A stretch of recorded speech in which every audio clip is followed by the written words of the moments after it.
안녕하세요. 책 읽는 형제들의 강승우입니다. 오늘은 지난 시간에 이어 3개 에피소드를 읽어드리겠습니다.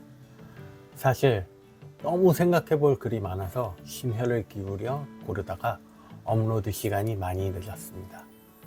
이 책은 정말 한번 읽어보시기를 추천드립니다. 에피소드 27. 행동을 보면 보인다. 어느 날 루카노르 백작은 그의 조언자인 파트로니오와 이야기를 나누었다. 파트로니오, 우리 집에는 귀족 가문 출신의 소년들이 많고 약한 가문의 소년들도 있어.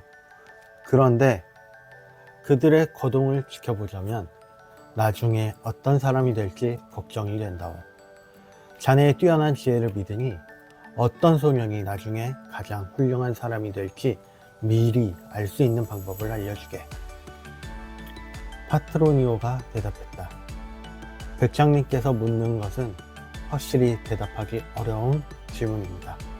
왜냐하면 미래는 결코 확실하게 알 수 없기 때문이죠. 그럼에도 불구하고 소년들에게 나타나는 몇 가지 징후들로 그들의 장래를 어느 정도 예측할 수 있긴 합니다. 외부 징후는 그들의 모습, 얼굴, 걸음걸이, 피부색, 몸의 생김새와 같은 것들입니다. 이런 것들은 심장, 골수, 간과 같은 주요 기관의 상태를 보여주는 증거죠.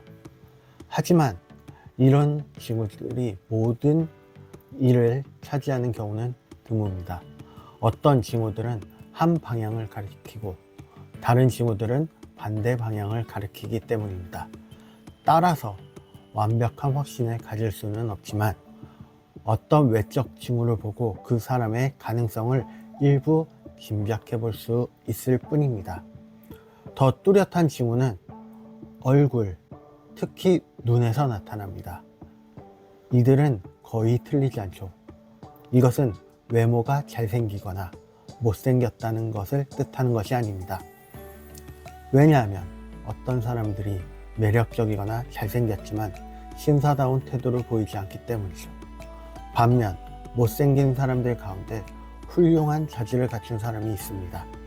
몸의 형태나 신체 부위는 그 사람의 기질을 나타내고 그가 용감할지 또는 민첩할지를 보여줍니다. 하지만 이런 외부 징후는 단지 징후일 뿐 그 사람의 실체는 아닙니다. 그렇기에 확실성을 보장하지 않습니다.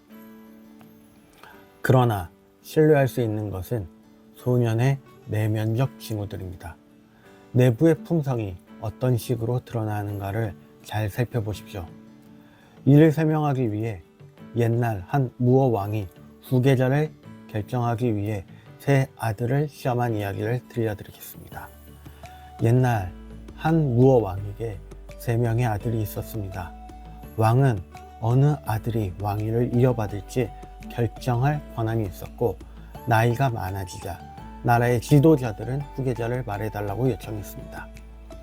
왕은 한 달 내에 답을 주겠다고 말했습니다. 그리고 10일 정도가 지난 후 어느 날 오후였습니다. 왕은 큰 아들에게 다음날 아침 일찍 함께 말을 타고 나가자고 했습니다. 그러나 다음날 큰아들은 왕이 말한 것만큼 일찍 오지 않았습니다. 그가 도착하자 왕은 옷을 입으려 했고 큰아들에게 자신의 옷을 가져다 달라고 말했습니다. 그런데 그 아들은 시종에게 옷을 가져오라고 명령했고 시종은 어떤 옷을 가져와야 할지 물었습니다. 그 아들은 다시 왕에게 어떤 옷을 입을 것인지 물었고 왕은 아르후바, 아랍인들이 입는 소매가 짧고 좁은 외투의 일종을 입겠다고 말했습니다. 그 아들은 다시 시종에게 왕이 아르후바를 입을 것이라고 말했습니다. 이런 식으로 그는 왕이 필요로 하는 모든 물건을 가져올 때마다 일일이 왕에게 물었고 왕이 다 입을 때까지 그 과정이 반복되었습니다. 왕이 옷을 다 입은 후 큰 아들에게 말을 준비하라고 명령했습니다. 그리고 그는 말을 돌보는 사람에게 말을 준비하라고 했고, 말을 돌보는 사람은 어떤 말을 준비해야 할지 물었습니다. 큰아들은 다시 왕에게 어떤 말을 원하시는지 물었습니다. 그는 안장, 굴레, 칼, 박차 등 말을 타기 위한 모든 준비에 대해 하나씩 물었고 마침내 준비가 끝났습니다. 왕은 그에게 자신이 직접 타고 나가지 않을 것이며 대신 마을을 돌아보고 그가 본 것을 보고하라고 말했습니다. 큰 아들은 마을을 한 바퀴 돌며 신하들과 함께 나팔, 심벌즈, 다른 악기들의 연주를 들으며 다녔고 돌아와 왕에게 본 것을 보고했습니다. 그런데 그가 말한 것은 악기 소리가 매우 크더라는 것이었습니다. 며칠 후 왕은 둘째 아들에게도 같은 방식으로 명령을 내렸고 둘째 아들은 큰아들과 같은 방식으로 행동했습니다. 그리고 며칠 후 왕은 막내 아들을 부르며 아침 일찍 함께 나가자고 했습니다. 그런데 막내는 왕이 일어나기도 전에 일어나 기다리고 있었습니다. 왕이 일어나자 정중하게 인사를 하고 왕에게 어떤 옷을 입고 싶은지 물었습니다. 그리고 모든 준비물을 한 번에 물어보고 가져왔으며 시종이 왕을 돕지 못하게 하고 자신이 직접 옷을 입혔습니다. 그는 아무에게도 심부름시키지 않고 자기가 그 모든 것을 가지고 왔습니다. 그는 자신이 직접 하는 것을 왕이 좋아할 것이라고 여겼습니다. 그의 행동은 아버지께 기쁨을 드릴 수 있다면 자신에게도 가장 큰 기쁨이다 라고 말하는 것과 같습니다.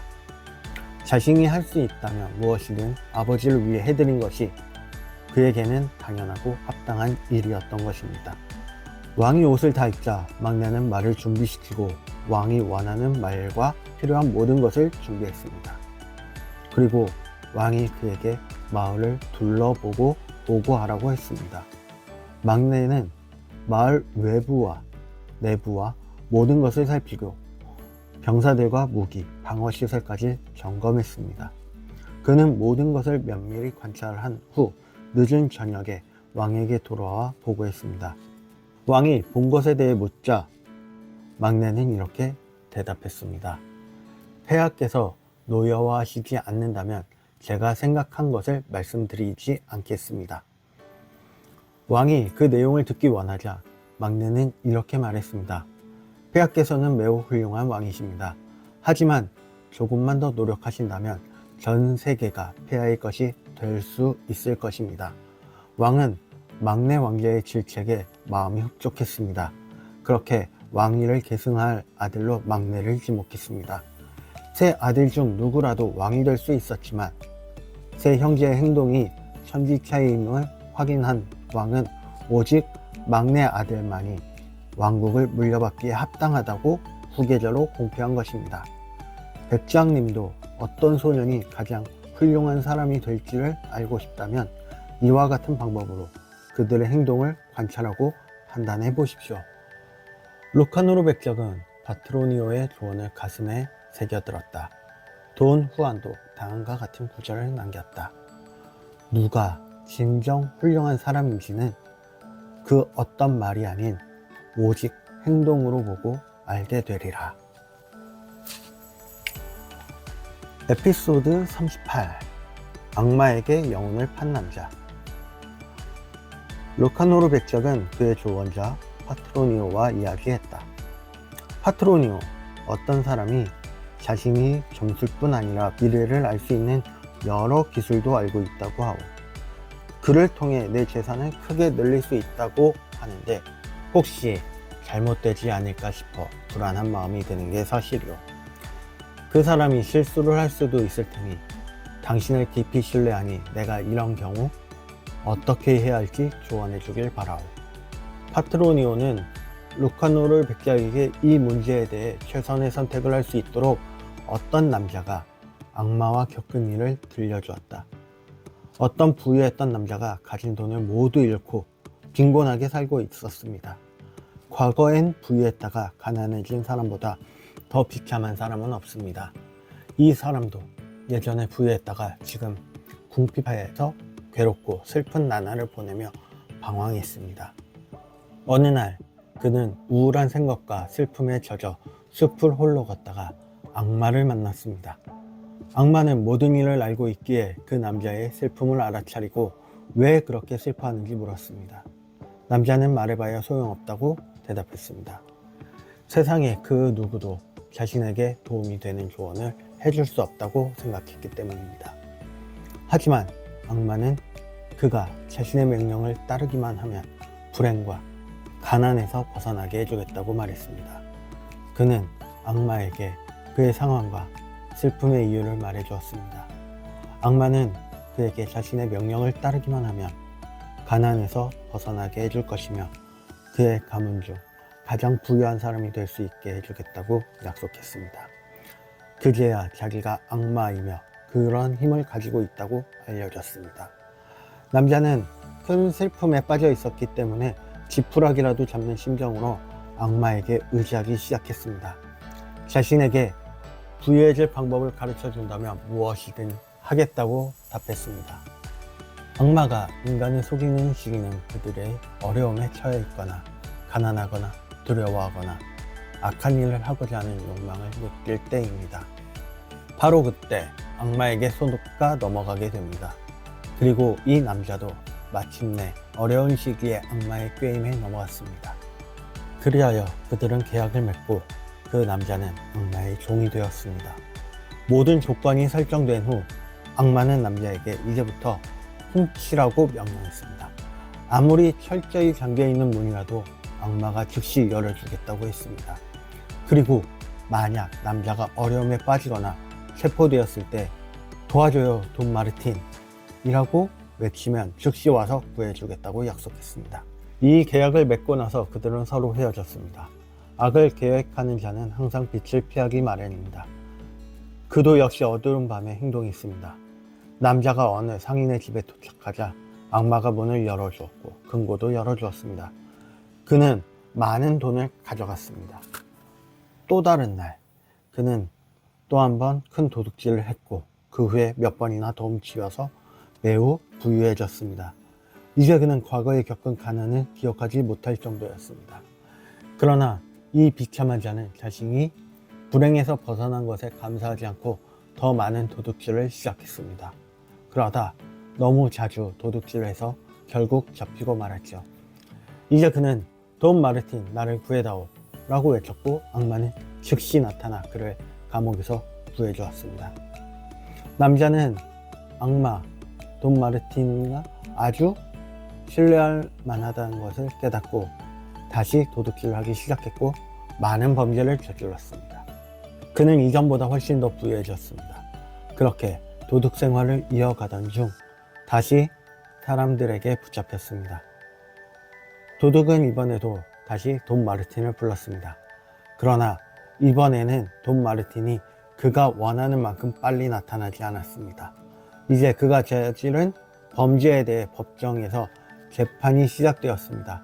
재판이 진행되는 중간 돈 마르틴이 도착하자 남자는 그에게 말했습니다. 아, 돈 마르틴, 나를 얼마나 놀라게 한지 아시오? 왜 이렇게 늦게 왔소? 그러자 돈 마르틴은 다른 급한 일로 바빠서 늦었다고 대답하고는 그를 즉시 감옥에서 꺼내주었습니다. 남자는 다시 도둑질을 시작했고 여러 번의 절도를 저지른 후 다시 체포되었습니다. 돈 마르틴은 지난번보다 더 늦게 왔습니다.